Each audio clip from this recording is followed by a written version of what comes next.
Imagine for a second receiving thousands of threatening messages across the span of 3 years from a person who is watching you, manipulating your relationship, destroying your sense of safety, but then you find out that the person sending those messages may have been dead the entire time.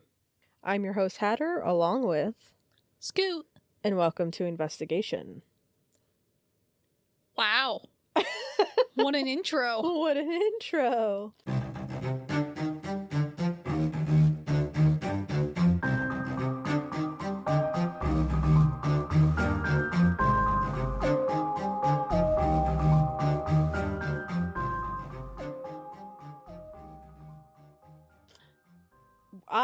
This is a pretty crazy case.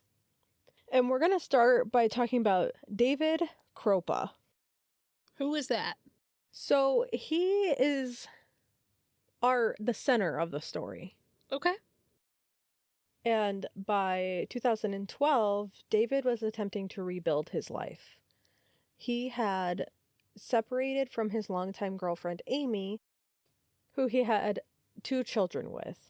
They had met somewhere around 2000, and it was a pretty instant connection.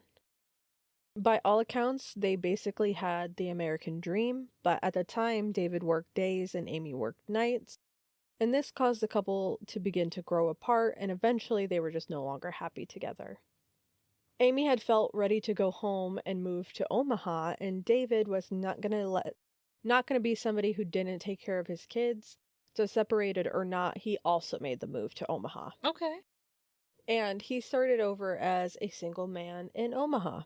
He got a job as a mechanic. This had been his trade for a while, so he was good at it.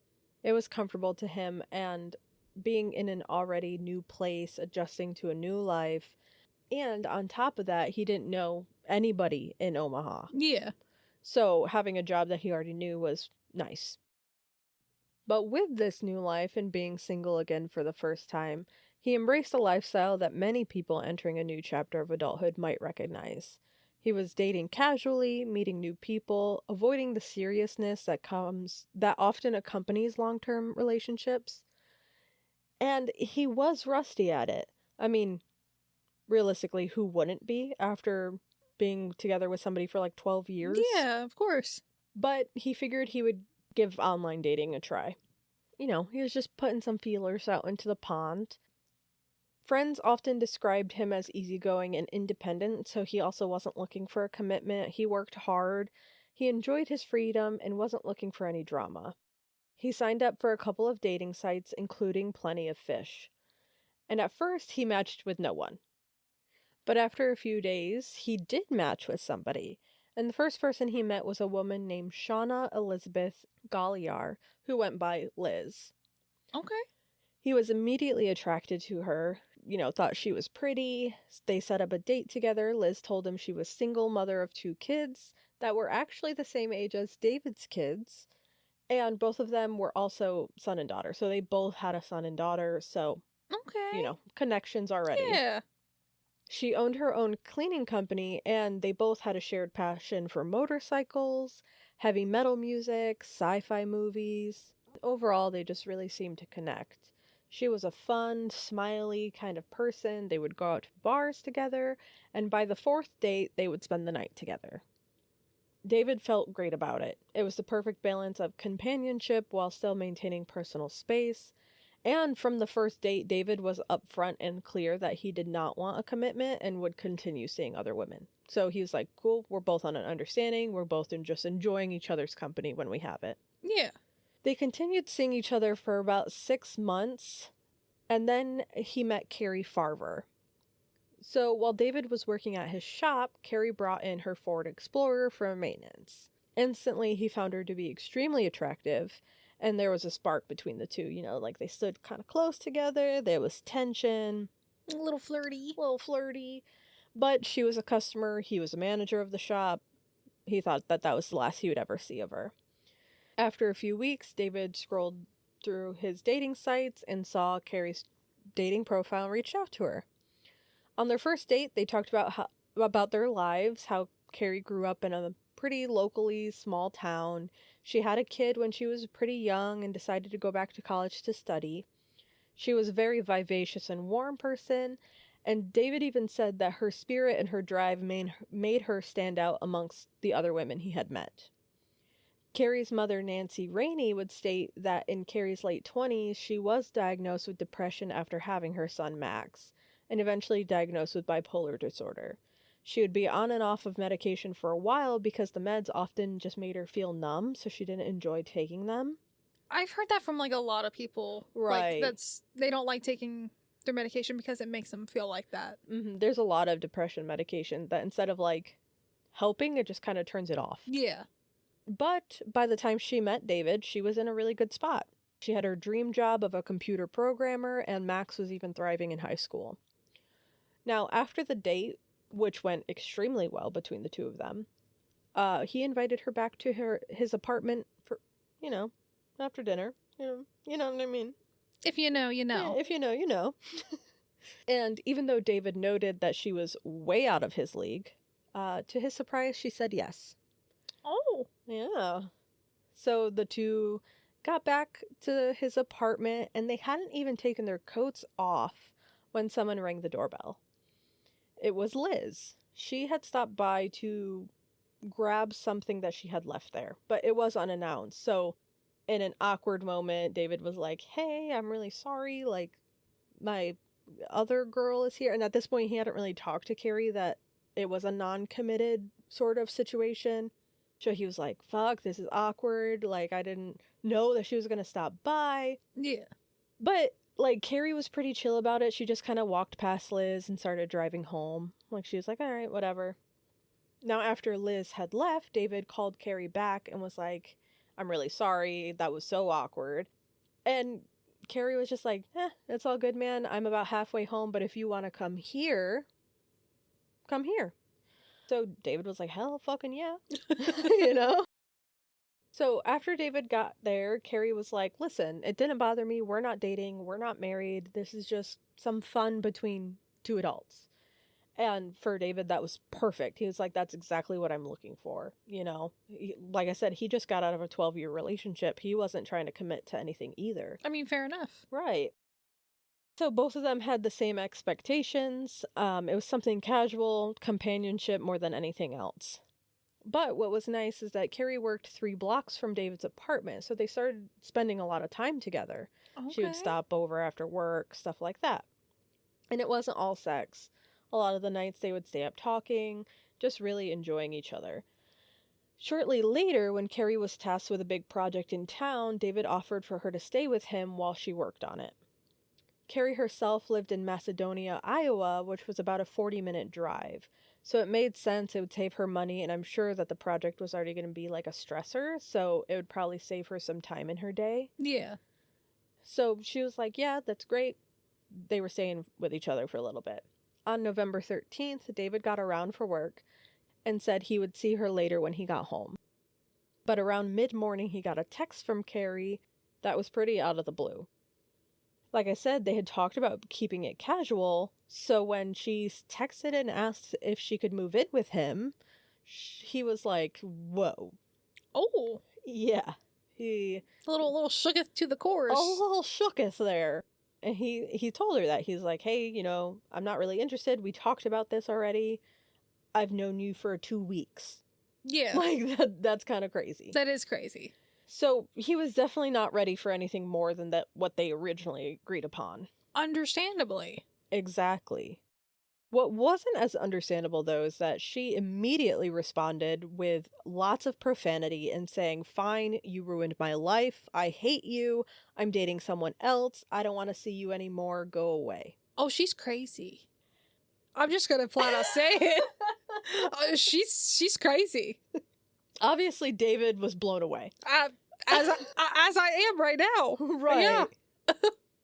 I mean, they had set their boundaries. They had communicated about what they were, and they both were on the same page. 2 weeks! And it was 2 weeks. 2 weeks! So this not only was out of the blue, but then the sudden switch from being like warm and, chill and relaxed to like this, he was like, "I fucking dodged a bullet."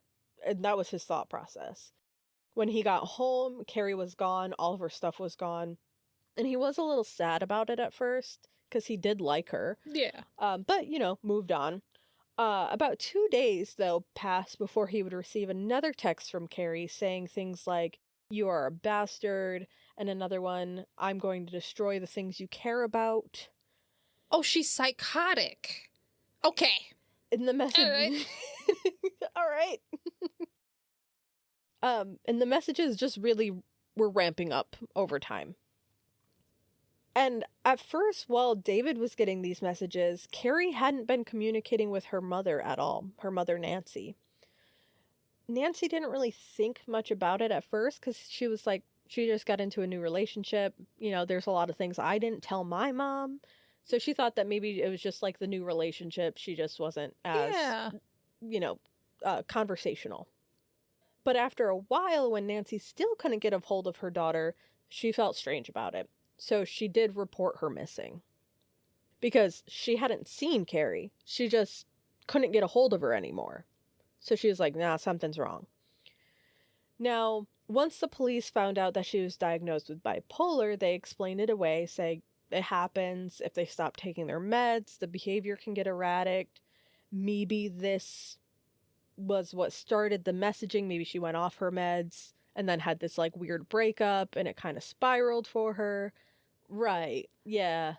I know the audience can't see my face, but It's a very what the fuck face. Yeah. Right. But we do see this a lot in cases.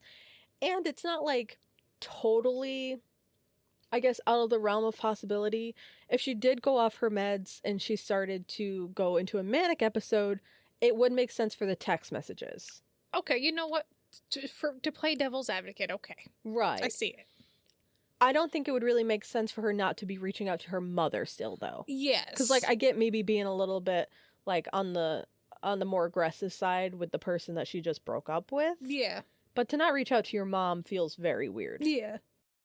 And her medication was found left inside of her home, so they did think she had just left without it. Okay. And, like, stopped taking it. All right. Now, David is still receiving text messages and emails from Cari, saying things like, "I will do what I can to make you suffer," and "We belong together, Dave." And after the missing persons report, the sheriffs did question David. I don't know. This feels like it runs a little bit deeper than just bipolar with these messages, in my opinion. In my opinion. Because there are bipolar people that don't Oh, yeah. go that extreme. This is 100% like past just being in a manic state. Yeah. 100%. Okay. Now, after the sheriffs questioned David, he showed them the messages that he had been receiving. And they were basically like, makes sense. Maybe it was a bad breakup. Give her a little while and she should stop. Like, she'll probably chill out. We do see this a lot, and after a bad breakup, people chill. But after the missing persons report, Nancy got messages from Cari saying, "I'm not missing. I just don't want to come home right now. I love you all very much, but I need time." Not long after that, she also got a happy Mother's Day message, but over the time, the messages were getting like nastier and shorter with her. And so her mom was like, what the fuck? And even one of them said that Cari had taken a new job in Kansas and would be leaving her son with Nancy. When Nancy tried to call her to be like, hey, what's going on with you? Cari refused to answer and wouldn't call her back. Even her son Max was getting messages saying that Cari would be moving to Kansas and would eventually come and get him, but she never showed up. Oh, wow. Right. Back over at David's apartment, Liz showed up. It had been a while since they had seen each other, but this is when Liz showed him that her car had been keyed very deeply. Okay. And she was getting messages from Cari saying things like, I will do more, talking about keying the car. Yeah. Leave Dave alone. And it really showed that Cari was jealous of Liz. That's what it seemed like to David and the investigators. They were like, whoa. Yeah. It started to freak them all out that she was already escalating to, like, vandalism. So when David did report it to the police, they weren't really surprised, but it did seem like a jealous ex who had that, like, if I can't have you, no one will kind of mentality. So they were concerned, But they couldn't really go off of much. They didn't have a lot. They just had some text messages. Yeah. Which they kept coming. David would even block the numbers, and he said he couldn't even block them fast enough before another number would message. They were all Cari, messaging him, saying the same type of things, like, you know, you ruined my life, all those, that vibe. At this point, I almost just get a whole new number. He does. Okay. Yeah. All right. It's a little while later, but he does. Okay, all right. One day, while David was sitting relaxing, trying to watch some TV, he got a message saying, I see you. You're sitting in your chair with your feet propped up, wearing a blue shirt. And that's exactly what was happening. So now he's like, what the fuck? She's watching me. Like, this is insane. He would even get text messages from Cari about what he had spoken about at his work to customers. And one saying, like, every whore you speak to, I take pictures of their license plate. I don't care if they're customers. I will go after them. So he's like, she's even watching me at work. She's just crazy. Yeah. She's psychotic. Right. And that's what the detectives were thinking too. Like, Detective Chris LeGros, he worked for the Omaha Police Department, and he was working with David, trying to see if Cari could see him. Where was she watching him from? From what? Yeah. So he, like, did a reverse stakeout. He, like, went into, you know, where David worked and was, like, scanning, looking, trying to see where she could have possibly been. He even went around, took Cari's picture around the area and knocked on doors to see if anybody had seen her, and nobody had. So his thought process was, before he could really help David, he needed to find Cari. Yeah. And that's when Cari texted and said that she was living just a few apartments down from David in apartment 12. Oh. Right. So he was like, what the fuck? He put his coat on, he walked out, he walked down to apartment 12, got to apartment 11, and realized there was no apartment 12. So she's just fucking with him. Yeah. And the more haunting thought on top of that is that she knew he would walk out there. So where is she watching him from? Yeah. 2 months later, they would find Cari's car. As David was returning home, he noticed the car parked in a nearby parking lot. He took a photo of the license plate and sent it over to police. When the police searched the car, the only thing they found was one fingerprint on a mint container. Okay. Which didn't match Cari or anyone else in the national database. So they're like, okay, we're just gonna, like, set this aside, I guess, because we don't know. Okay.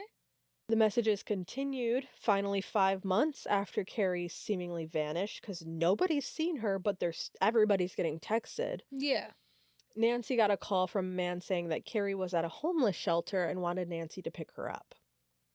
Thinking that she would finally get to bring her home, Yeah. she rushed to the shelter to find that Cari wasn't there. In fact, she had never even been there. So now she's like, okay, somebody's fucking with us. Yeah. Another month passed, and Max decided to message his mother's Facebook, and she messaged back instantly, hey, little man, how are you?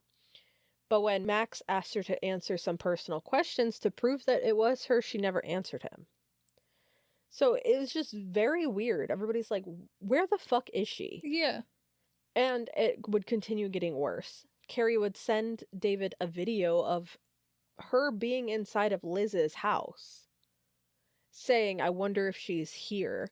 She left the garage open. Oh, okay. Right. When David went over to see what was going on, someone had spray painted "Whore from Dave" on the inside of the garage door. Now, they reported the vandalism to the police in late November. And David was feeling guilty at this point. He was like, I dated this woman, and now she's harassing Liz. She's making her life hell too. And he kind of started to feel protective over Liz. I mean, given the circumstances. Yeah. The two kind of felt safe together, and like they knew what each other was going through. So their relationship did start to rekindle. Now that David and Liz were spending more time together, there would even be times that Liz and David would be hanging out and their phones would start blowing up with messages from Cari. Like, you know, I see you guys, stuff just like that. Yeah. Weird shit. And it escalated. At one point, David got an email from Cari talking about how she was going to kill Liz, and even included a photo of a woman tied up in the trunk of a car. He obviously panicked and called Liz, who confirmed that she was fine. Right. At another point, he even got a message of a fake obituary for Liz. Oh. Which is just fucking haunting. That is. It's so weird. And the vandalism itself didn't stop. Cars and property owned by the two were constantly vandalized, keyed, spray painted on. One day while he was at work, Liz called David and said that one of the windows to his apartment had been smashed and someone had been in there, and over the top of the bed, written in red lipstick, was "Go away, whore," and on the bed was some of Liz's clothes that had been torn up with a knife. Ew. And this terrified them because... Well, of course. Well, also, like, what if Liz had been there? Yeah. With all of this, detectives finally, like, had enough to issue an arrest warrant. But the problem is that Cari still hadn't been seen. Still couldn't find her. She continued missing family events like her son's 15th birthday, Thanksgiving, and even her own father's funeral. Wow. And Amy Flora, David's ex, at this point, she was filled in on the situation and no longer felt like it was safe for David to see the kids at his place. So she was like, if you want to see him, you got to come here. Well. And there'd be times that he would be at dinner with his kids and Cari would text him about what he was eating for dinner and who was at the table and things like that. And they were always right. So she was out there watching him. Yeah, she was watching him. All this stress and terror did lead David to drink, like, heavily and more heavily. Then one day he gets a text saying, "I set that whore's house on fire. I hope her and her kids die in it." And she, in fact, did. She actually set the place on fire. Doused the house in gasoline and set it on fire. Holy crap. David gets there. Liz is outside crying. Fortunately, her kids weren't home, but her family pets, 2 dogs, a cat, and a snake, were all killed in the fire. Wow. Right. Liz told the detective she was pretty sure it was Cari, and this made the case a completely different investigation. Well, of course. It was no longer just stalking, now it's arson. Yep. Liz, after this, packed up and moved to a new city and wouldn't tell David where she went, which he didn't blame her. He was like, it makes sense. I get it, yeah. Right. He was like, she wanted no part of this mess, and I didn't blame her at all. But David, now lost without a partner and going through this, he alone. himself, right. Yeah. He also moved. He stayed in Omaha, but he moved to a different place, got a new phone and a new job.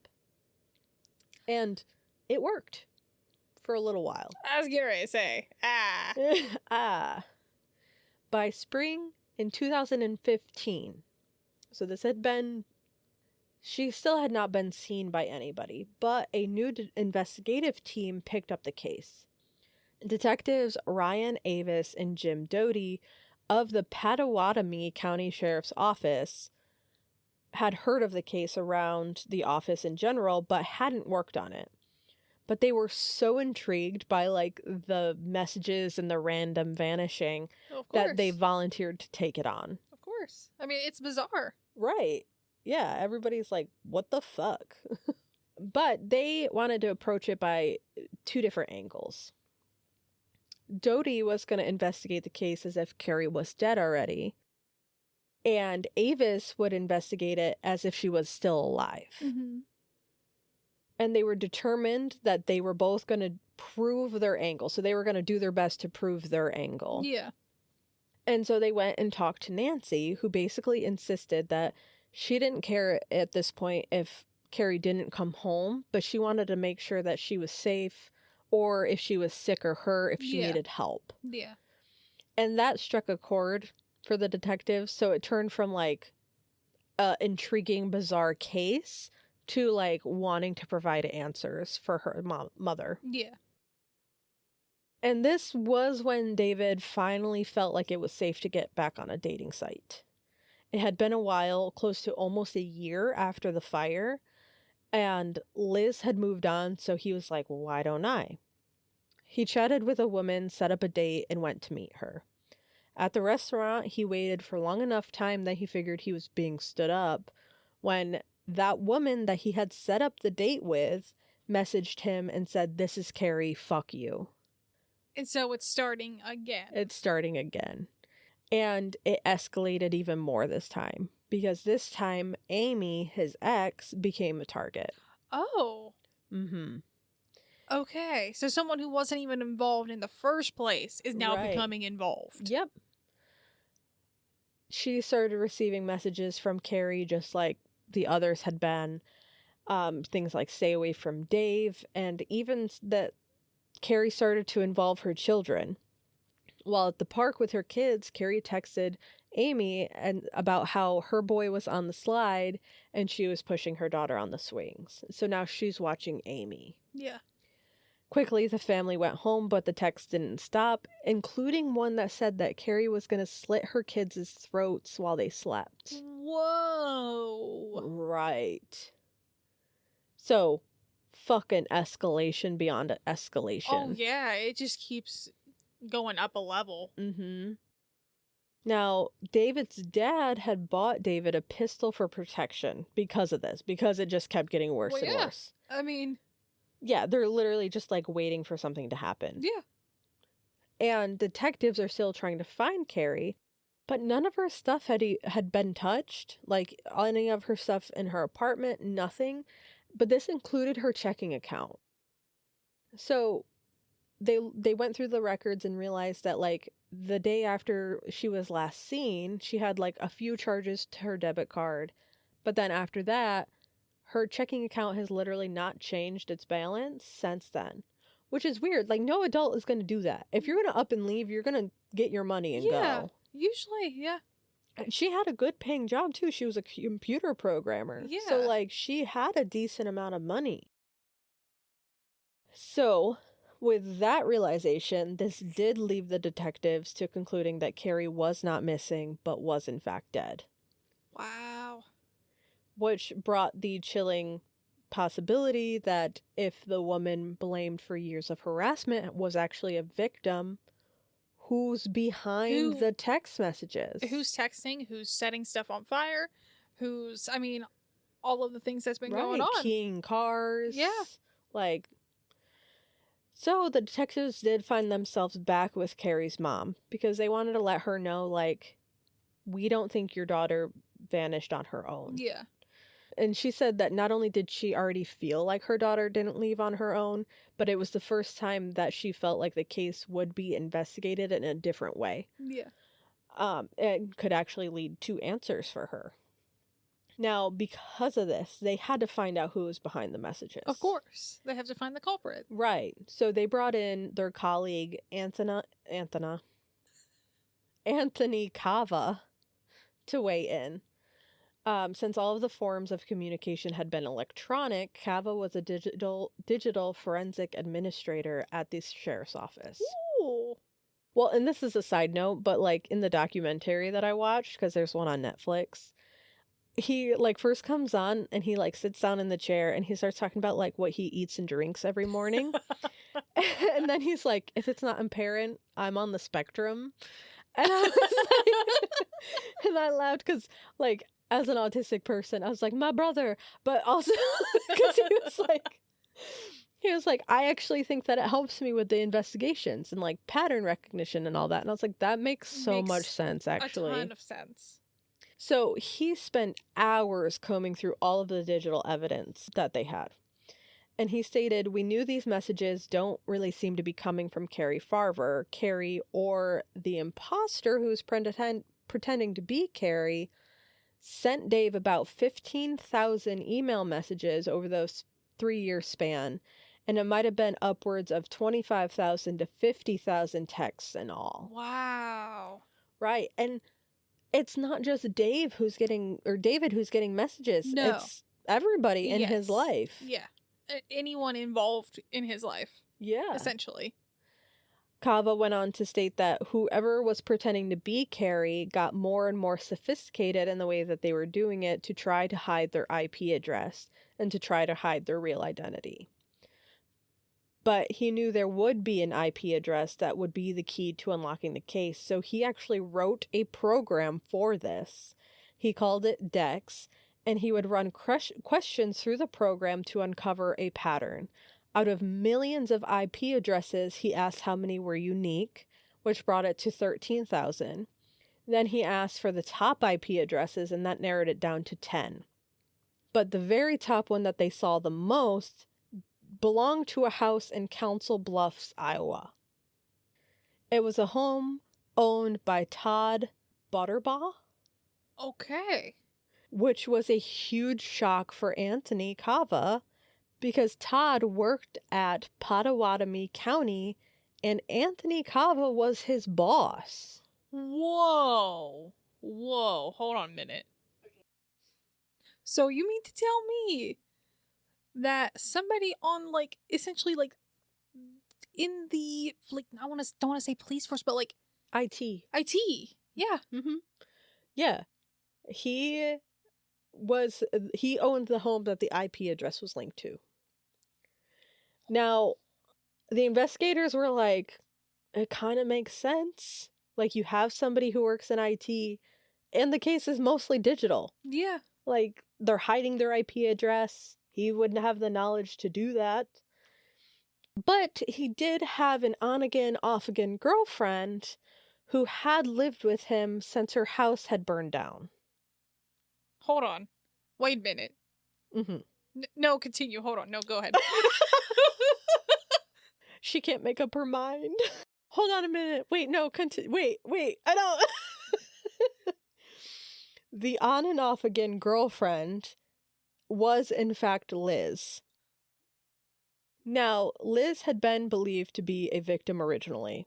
So, the original detectives had downloaded the data from her phone to be able to track who they thought was Cari sending all these messages. Yeah.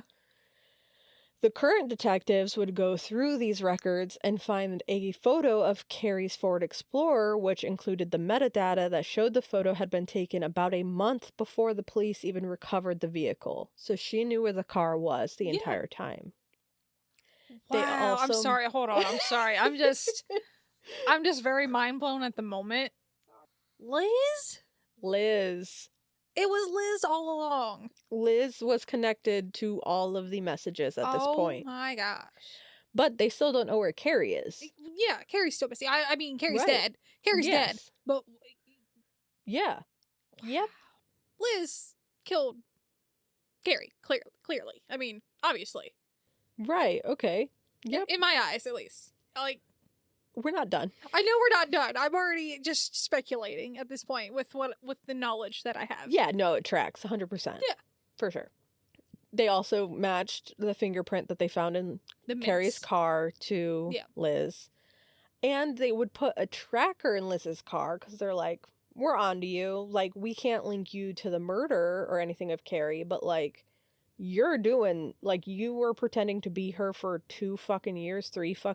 Yeah. Like, so they went and they found they were watching her, and she was just repeatedly circling Amy's house, which is David's ex, in case you don't remember. Yeah.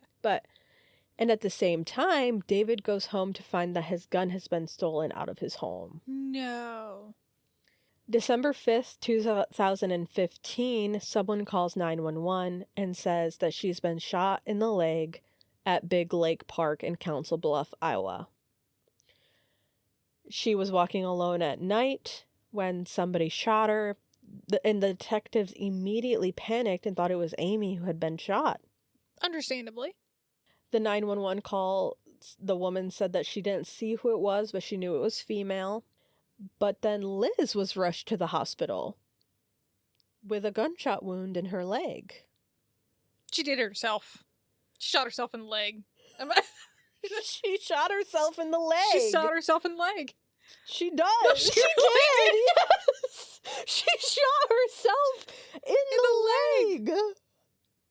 What a fucking psycho. Like, she's literally so crazy.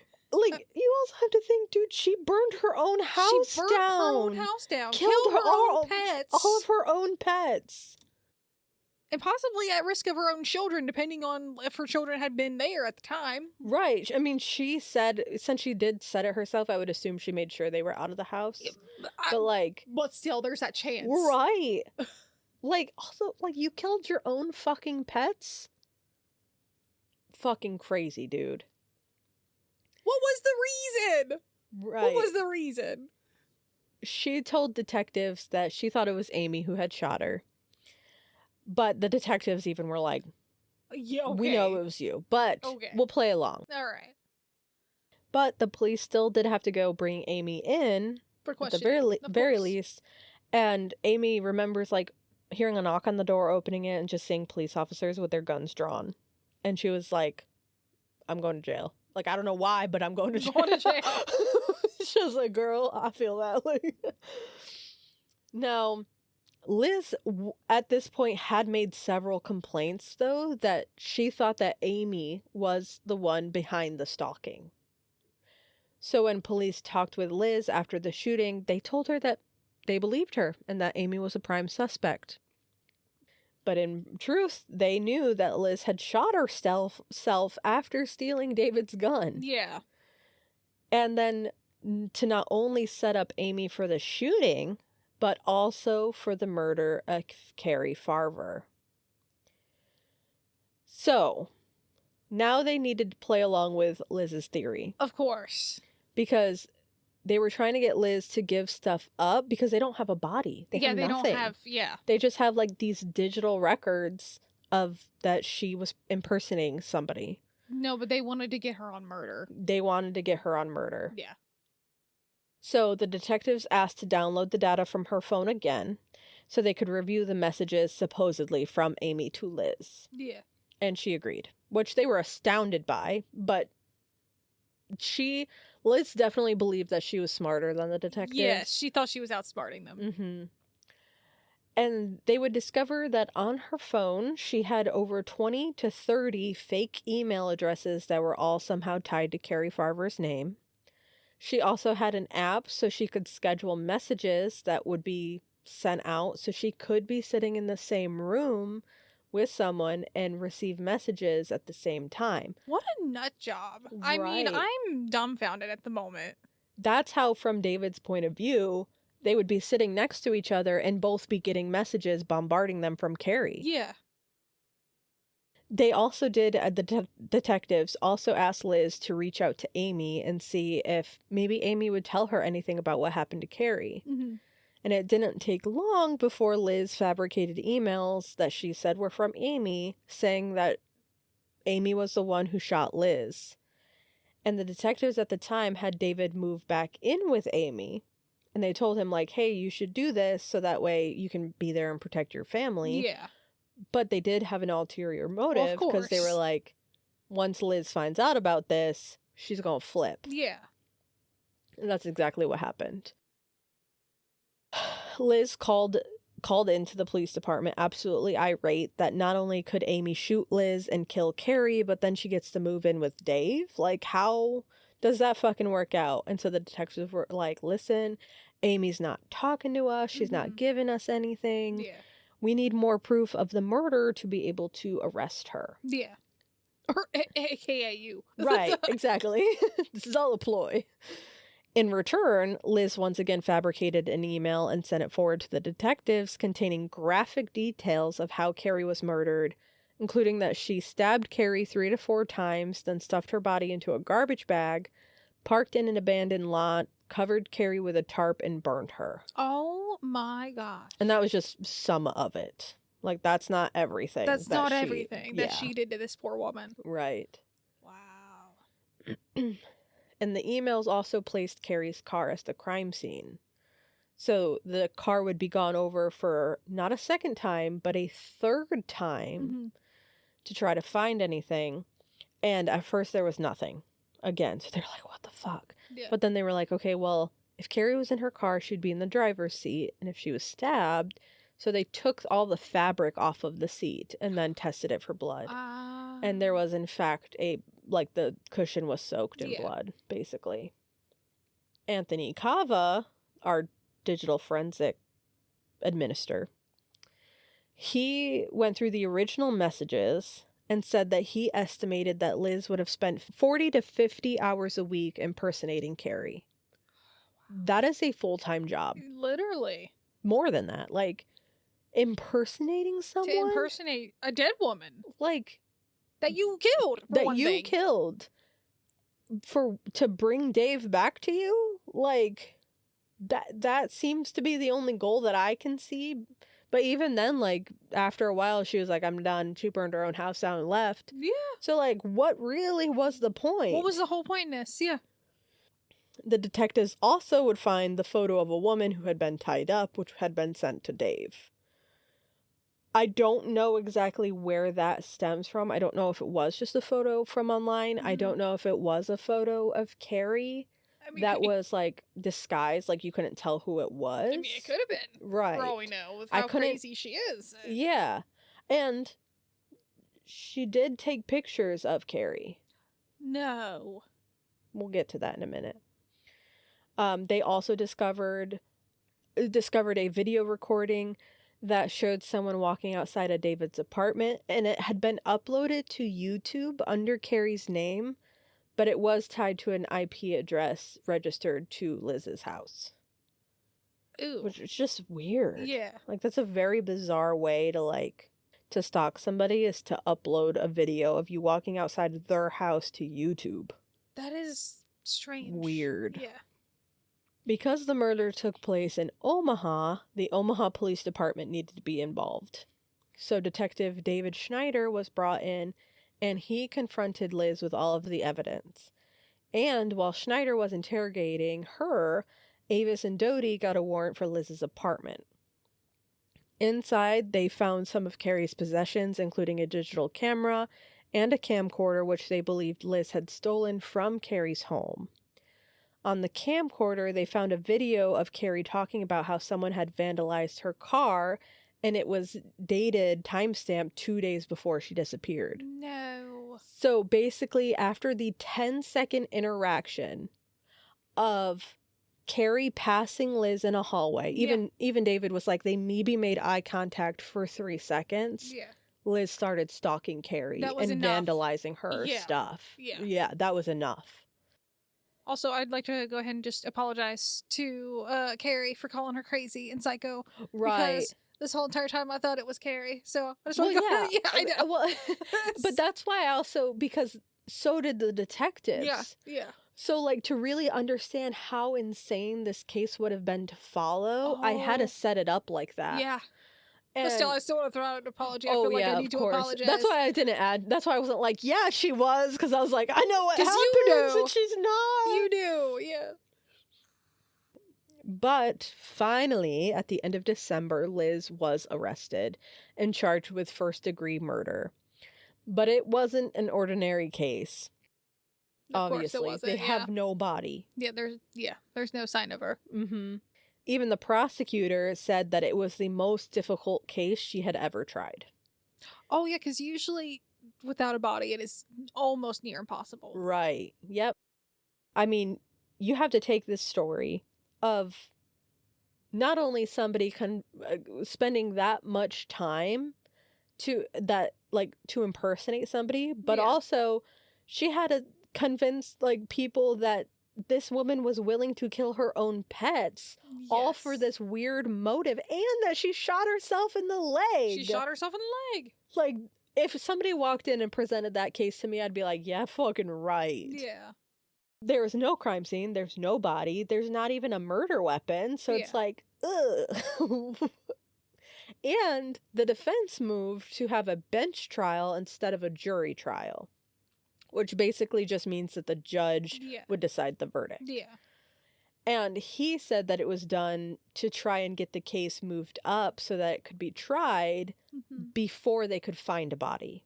So he was trying to get it in because he knew that if they found the body, he didn't have a case. He didn't have, A few months before the trial was set to begin in 2017, David remembered he had a tablet in storage and turned it over to the investigators. On the tablet, Kava discovered a micro SD memory card that had also been in Liz's phone around the time of the murder.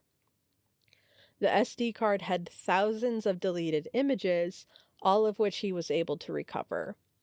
And these photos, some of them he couldn't make out fully at first, but it turned out that they were pictures of a human, and one of it one of them was a picture of a human foot with a Chinese symbol tattoo meaning mother, which was the same tattoo that Cari had.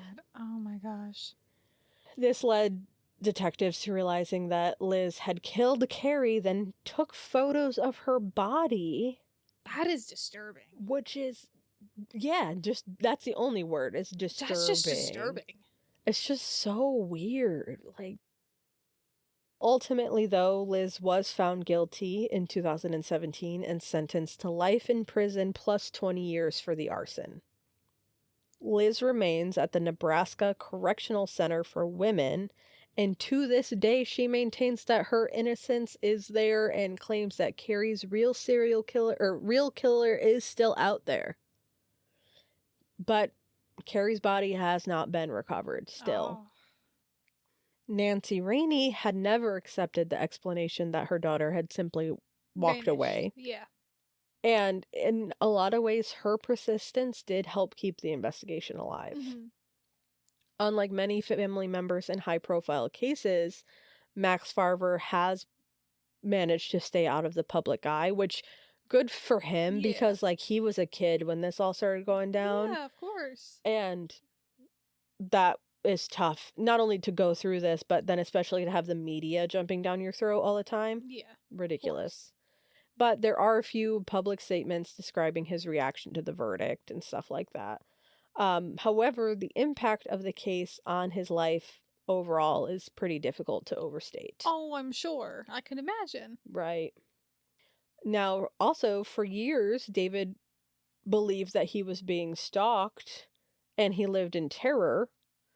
And his life for 4 years was just complete and utter chaos. That he thought he had a confidant in, being Liz. Yeah. And then he just... She's the stalker. Which he even described, he's like, it was an absolute mindfuck to find out. Of course. Yep. Yeah. I can't imagine it being any other way. Like, the person he trusted actually was manipulating him the whole time. Yeah. Set her own house on fire, broke into your house several times, keyed your car. Like, what the fuck? But he is quoted as saying, I don't feel blameless in all of this. A lot of bad things happen to good people all because of a series of events that I am the center of. Which I understand the thought process, but I feel bad because like he shouldn't blame himself. No. Like this was in no way on him at all. This was one very, very unfortunate, disturbed person. Yes. Who's somehow twisted this into her own thing. Yes. Investigators do have theories, but overall they do believe Cari was killed only a few days after she was last seen, if not like the day she was last seen. But exactly how it happened isn't certain. Well, no, because they don't, I mean, there's no body, there's no... Yeah, there's nothing. There's just like an email of quote-unquote Amy sending it to Liz on how she killed Cari. Yeah. And that's it. But the 3 investigators did establish a scholarship fund in Cari's name at the local community college she had attended in hopes of associating something positive with her memory. You know what? Good. Right. I needed to end on that note because I was like... My heart. Yeah. I was like, that was a mindfuck of a case. Yes. I am impressed that you were like, she shot herself in the leg. That's the only I instantly knew. She shot herself in the leg. She did, actually. That is exactly what happened. After I went through the story like this, when I first read about it, though, it was like, David and Liz were victims of extreme harassment from Cari that led to Liz's animals being killed, her house burnt down, and being shot in the leg. All to find out that she did it herself. And I was like, what? But then when I was getting into the case, I was like, I actually need to like put this in the order that it happened in. Yeah. And the detectives did already know that Liz was connected to at least the text messages. Yeah. So then when you already know that and then you find out that she somehow got shot, you're like, she shot herself. She shot herself in the leg. Yeah. Like, yeah. That was absolutely insane. The documentary is really good. I need to, I didn't finish out the last, 15 minutes of it because I had to leave. But if you're interested, it's on Netflix. You guys can go and watch it. That closes the case out for the Cari Farver case. I guess I don't really know what to call this. Wow. The mindfuck on a mindfuck case. Wow. Yeah. That's all I can say. Wow. Wow. That was a roller coaster. It was pretty crazy, yeah. Dang. Well, catch us in the next episode. We don't know what's coming out when. I don't know. we did the DOS house. Yes. I think this is actually coming out before. Is this coming out before? Yeah, we actually released the DOS house episodes, but because we went and recorded that, everything's all twisty and turny. So some episodes will come out on your guys' normal days. We just don't know whose and don't know what. Yes. But you'll have them. You'll have your content. You'll have your content. That's what's important. Yes. To wrap it up, don't go too far, because we'll catch you in the next investigation. Bye. Bye.